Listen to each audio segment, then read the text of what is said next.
إن قضية اليوم هي قضية أولئك الذئاب البشرية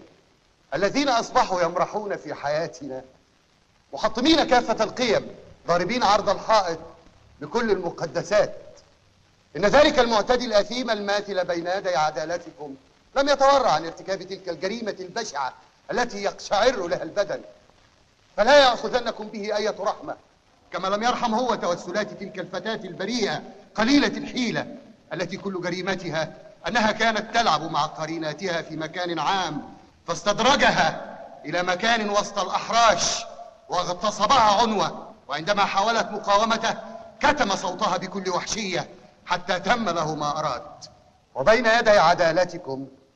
تقرير الطبيب الشرعي الذي يثبت أنه قضى على براءتها وفض بكارتها. سيد الرئيس، أسوة بالقضايا المماثلة، النيابة تطالب